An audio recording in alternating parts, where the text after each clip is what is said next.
Welcome back. Today, we're really opening up the history books for a deep dive into someone truly fascinating, Mansa Musa, the Emperor of Mali, often called the richest person ever. We're zeroing in on the sources about his legendary pilgrimage to Mecca back in 1324. A pivotal moment in world history, really. Absolutely. We've got some amazing material here, details on the logistics, the sheer economic impact, and the architecture he left behind. But the big question we're tackling, the sort of central mission for us today, is this incredible claim you find in oral traditions and old chronicles. The idea that Mansa Musa funded a new mosque every single Friday all along his route. It's a pretty wild claim, isn't it? And to even begin to understand it, or maybe, the symbolism behind it, you need context. Before this journey, Mali wasn't just starting out. When Mansa Musa came to power around 1312 CE, the empire was already a giant. Right. It controlled some of the world's richest gold mines, huge areas of fertile land, and crucially, those trans-Saharan trade routes. So he inherited this immense power base. He wasn't building from nothing. Yeah, not at all. Okay, so how does that wealth, plus his famous piety, how does that all combine into this one journey that literally put Mali on the world map? Well, it shows the kind of control he had. The empire itself was enormous. We're talking about land stretching across modern-day Senegal, Gambia, Guinea, Niger, Nigeria, Mauritania, just vast. Wow. And his power wasn't just military might, it was strategic. He focused on stability, yes, but also heavily on Islamic scholarship. And, importantly for our story, infrastructure. Architecture was a key part of that. And looking at the records, it's amazing how quickly perceptions changed outside of Africa. It really is. Reports of Mali's wealth, they didn't really hit the Mediterranean big time until after this pilgrimage, right? That's the key point. So one man, one journey, essentially redraws European maps and changes how they saw West Africa without any, direct European contact then. Suddenly, map makers are showing Mali as this almost mythical land of gold. Exactly. The Hajj became, in effect, the biggest public relations event of the 14th century. It was a way to show Mali's power and integrate it properly into the wider Islamic world, politically and intellectually. Which brings us right to the Hajj itself, 1324. This was way more than just fulfilling a religious duty. Oh, absolutely. It was economic statecraft, diplomacy, a massive logistical feat. The descriptions from medieval writers are just mind-boggling. They talk about one of the largest entourages ever recorded. Yeah, the numbers are hard to comprehend. Tens of thousands of people, soldiers, officials, scholars, attendants, enslaved people. And then there's the gold. The sources keep mentioning 100 camels. Just gold, and then hundreds more carrying everything else needed. It was like a mobile city trekking across the desert. And he used the journey very strategically. It was about piety, yes, but also diplomacy. As the caravan moved through major hubs, Timbuktu, Gao, and eventually Cairo, Mansa Musa made a point of meeting rulers, influential scholars, strengthening ties. He was basically networking Mali into the global system of the time. But it's in Cairo where the story gets almost legendary, right? The economic impact. Ah, yes. The Cairo incident, his arrival, his spending, the sheer volume of gifts he handed out. It wasn't just generous, it completely destabilized the local economy. We hear about this sort of thing sometimes, like a celebrity causing a stir, but this sounds like something else entirely. Oh, it was on a different scale. The amount of Malian gold that flooded Cairo, given away so freely, actually caused the value of gold to plummet. Plummet? For how long? Sources suggest it depressed the gold market significantly for at least 10 to 12 years, maybe longer. In Egypt and across the Mediterranean. A whole decade. Yes. Gold was the basis of trade, and suddenly its value dropped sharply. The gold-to-silver ratio was thrown off completely. So it's not just a story about a rich guy being generous. It's proof of wealth on a scale that could literally break a major regional economy. Precisely. It demonstrated that Mali wasn't just wealthy. It was a global financial powerhouse, capable of disrupting markets far beyond its borders. Okay, so the Hajj showcased this almost unbelievable wealth and diplomatic reach. But how did he sustain that visibility, that projection of piety and power over such a long journey? Which leads us right back to that claim about the mosques.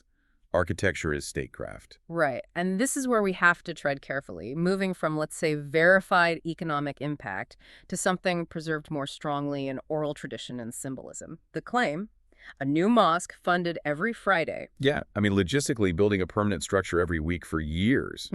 Even with infinite money, that sounds, well, impossible. And that's likely the point where literal truth meets powerful metaphor. Most historians think the every Friday part is probably a symbolic exaggeration. It highlights his incredible devotion, yes, but also the systematic nature of his rule, the idea that his influence, his support for Islam was continuous, week after week, across the whole route. So maybe not a giant stone mosque every Friday. Probably not. Yeah. We need to think about variation.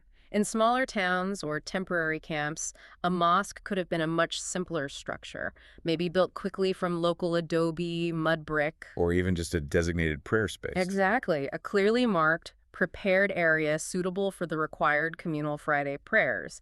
Still significant, still sponsored by him, but not necessarily a monumental building each time. So the goal wasn't a weekly landmark, but ensuring the infrastructure for organized Islamic practice was systematically spread along those vital trade routes. Precisely that, and it served a really important dual function. These weren't just symbols, they were practical, essential infrastructure. Well, obviously they provided the space for Friday prayers, but they instantly became more than that.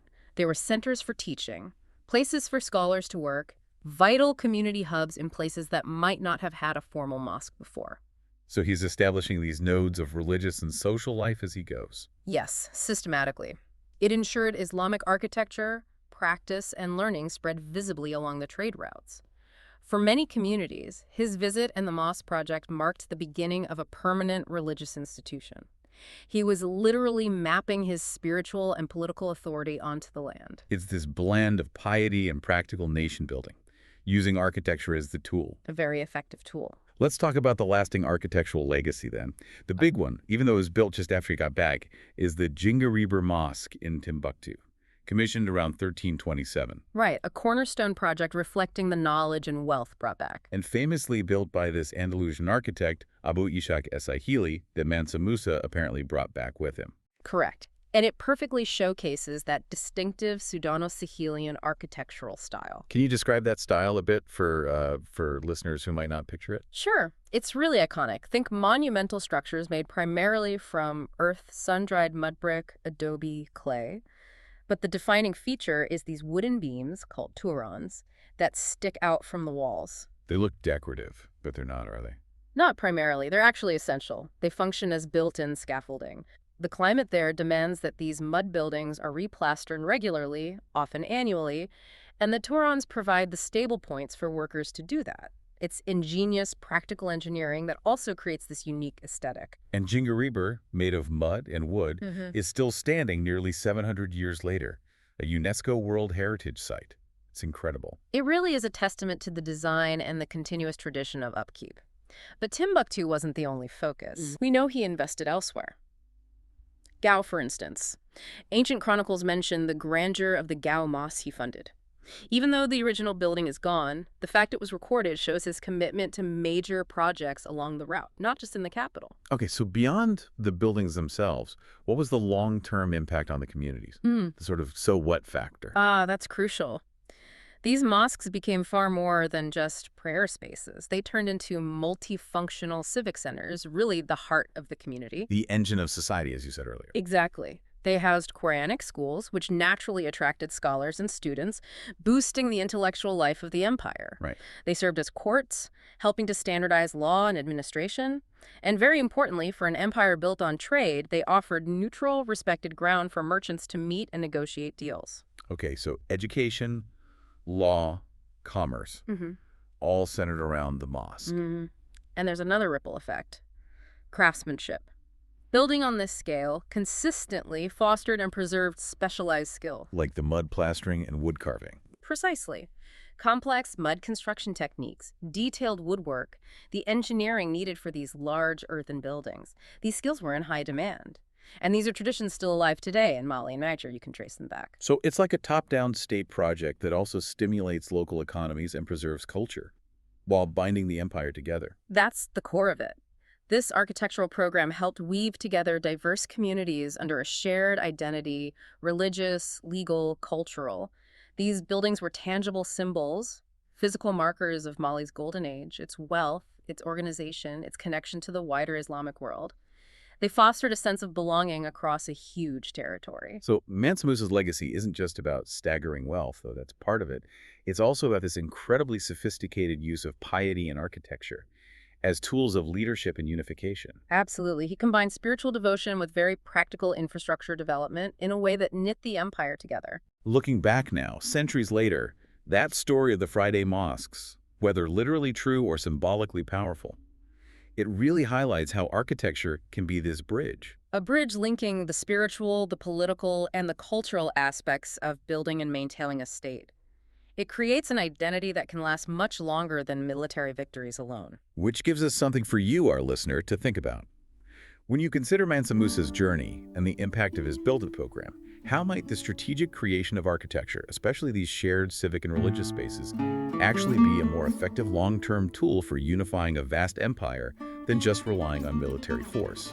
Something to consider until our next deep dive.